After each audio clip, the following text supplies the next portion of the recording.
Let's be honest from the get-go.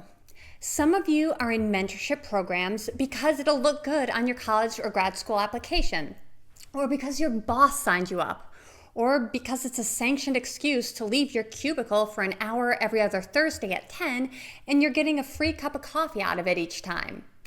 All that's okay. Your motivations for becoming a mentee don't have to be pristine. It's okay if you barely considered career advancement or networking or, heaven forbid, bootlicking learning from your elders.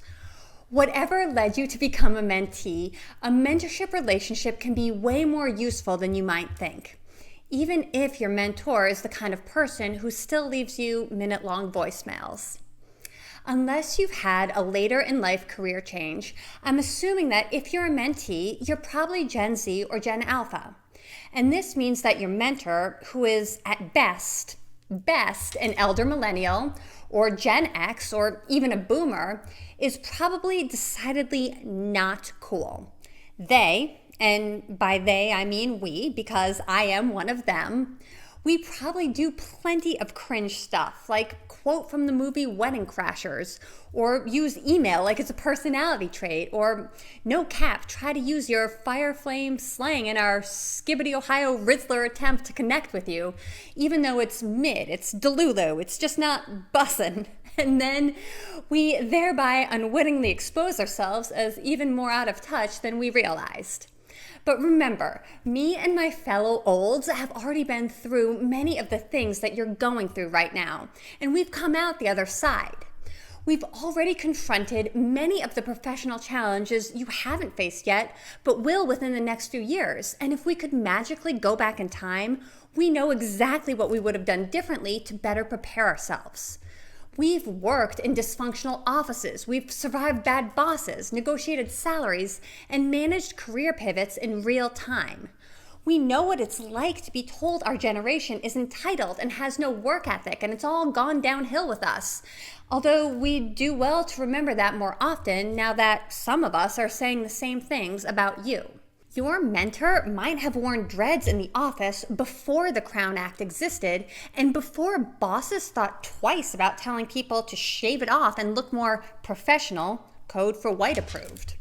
Your mentor might have brought her wife to the office Christmas party back when marriage equality wasn't yet the law.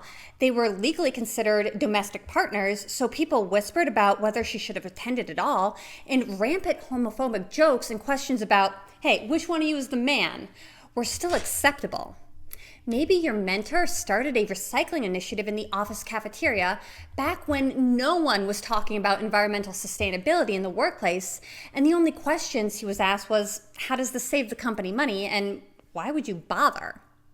My point is twofold. First, don't get hung up on whether or not you click with your mentor. This isn't a friendship, it's a professional relationship. You don't need to match vibes. You aren't getting together to casually hang out. You're meeting to pursue a specific agenda and specific career-oriented goals. Which ties to my second point, which is to go into this relationship with curiosity rather than judgment. You're not scrutinizing your mentor's profile for red flags so you can swipe left and move on to the next option. If you've been assigned a mentor as part of a mentorship program, barring some sort of outrageous conduct or irreconcilable conflict, you're probably stuck with them for the next year. So why not keep an open mind? Tell them about what's going on in your world and ask them a few questions, and then listen. If you're stuck, if you don't know what questions you could possibly ask someone who is 2 decades older than you and has no idea what it's like to be a young professional these days, if you go to legalconsideration.com and sign up for our totally unobtrusive mailing list, you can download a list of 10 questions you can ask your new mentor in order to strengthen your relationship and spark a good discussion. Your mentor might actually have some interesting anecdotes. They might offer a nugget of advice that's just so valuable that it justifies you suffering through the 5 minutes of lecturing it took to get there. You might get more out of it than you expected. Mentors are busy people. They're carving out time to support you, not because they have to, but because they want to. Help them help you. Come to meetings with questions.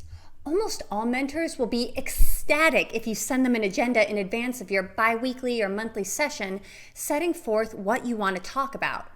Like, I'm talking about gushing to the other mentors in the program about how competent and capable and organized and impressive their mentee is, just for emailing them a quarter-page list of discussion topics and agenda items in advance, which you can get AI to help you with if you're truly overwhelmed or out of ideas. Alas, you can't outsource the meeting itself to AI, so you need to do a little bit more of the heavy lifting here. Your mentor might defer to you to lead much of the conversation. If you want to just idly chit-chat, your mentor might assume that that's all you have the bandwidth to discuss that day, and they might just go along with it, even though that's typically a pretty crappy use of both of your time, and you'll probably both walk away feeling unfulfilled. Now, I know you might be thinking, but my mentor is the mentor. Shouldn't they be the one taking the lead? And there may be some merit to that. But I'm telling you, the mentees, the same thing that I told the mentors in their video. The only behavior you can control is your own. So make it easy for the mentor to help you. Open up and tell them what you're struggling with, what feels unclear, overwhelming, or stuck, even if they don't ask. If you don't have a recurring meeting on your calendars, propose one, or take the initiative to suggest times and dates for coffee chats or Zooms. You might have a mentor who is just a jerk or who volunteered with the best intentions but overcommitted themselves and is slacking. If you're in that situation, that's not fair to you. But now that you've made a couple of good faith efforts to connect, you can choose whether you want to approach the program leaders and tell them, hey, look, I've tried W, X, Y, and Z to get on my mentor's schedule, and he never has time for me. Or she spends every meeting checking her emails and taking calls while I'm in the middle of talking. This isn't working out. You're doing everyone a favor if the mentor really isn't a good fit for the program. But first, be real with yourself. Have you really tried W, X, Y, and Z? Or even just W and X?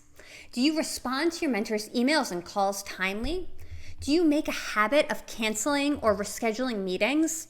Have you ever asked them a question outside of regularly scheduled meetings? Have you ever thanked your mentor for his time?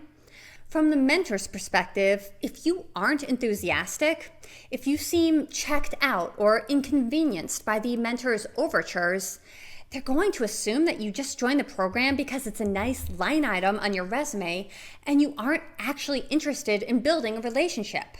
And the mentor will have plenty of other demands on his time to prioritize instead. Don't wait for them to hand you advice and insight. Hunt them down and pull it out of them. Every generation says the same thing about the generations that come after. Kids these days think they know it all, entitled, they have it easy, no respect, grumble, grumble, grumble. And we conveniently forget how much we hated it, how absurd it was when the older generations said literally the exact same thing about us. And the reality is, if you're a mentee, I think it's just as likely that you feel like you might not have much to offer yet. You may be erring on the side of limiting contact with your mentor because you don't want to be a pest. But remember, being a mentor is optional.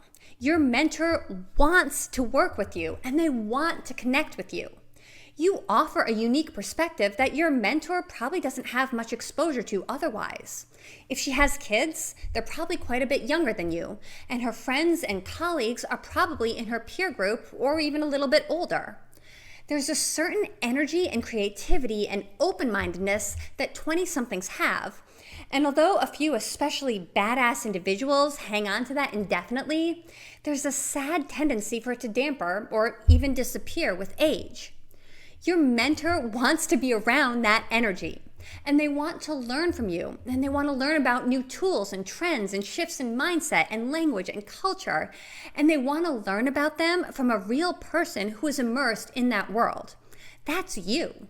A great mentorship arrangement is mutual. You'll be surprised by how much your mentor learns from you. And by the way, if your mentor's advice feels outdated or irrelevant, it's okay to push back as long as you do it respectfully. This isn't an internet comment section. You should not be cherry picking your mentor's words, imputing the worst possible intention onto them, and then going on a tirade about how he's a bigot and needs to check his privilege and ought to be canceled, all without letting him get in a word edgewise. And for goodness sake, don't videotape this confrontation for clout. But it's okay to ask for clarifications. It's okay to state your differing opinion politely or to explain why a comment made you feel uncomfortable or upset or frustrated. It's okay to go deep with your mentor. This is, in fact, a remarkable opportunity to do so. You might discover their thinking is deeper than it first seemed, or that you're being invited into a more nuanced conversation. And you might genuinely shift their perspective too, in a way that no amount of trolling or cancel threats could ever accomplish. Finally, the biggest mistake mentees make is assuming that the mentor is driving the relationship.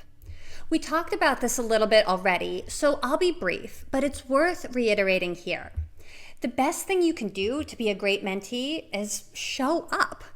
Ideally, show up with a certain level of enthusiasm and engagement in the process, commensurate with what you have to gain. Arrive to your appointments on time. Don't ghost your mentor. Don't cancel last minute unless you absolutely have to. Read up on business etiquette and norms, and then do your best to abide by them, even if it feels a bit awkward or dorky at first. It's not about being a people pleaser or a bootlicker. It's about showing respect to receive it and signaling to your mentor, and potentially to your mentor's entire network, that you're someone worth investing time in. Remember, showing up is 80% of success. That's true in mentorship, in business, and in life. You don't have to be obsessed with your mentor. You don't have to agree with everything they say. But if you show up, stay curious, and treat the relationship with respect, you'll gain access to something a lot of your peers and coworkers don't have. Mentorship is basically a cheat code. It lets you learn from someone else's mistakes instead of making all of them yourself. So take advantage of the hour outside your cubicle.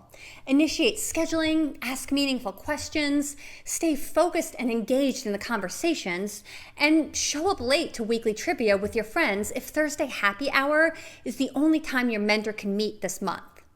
As a mentor who has spent a lot of time talking to other mentors, I can tell you bluntly that right now, the bar is pretty low. With just a little bit of extra effort and planning on your end, you can be the type of mentee that gets bragged about, and that can end up having a transformative effect on your career and your earnings. If you made it this far, you're awesome.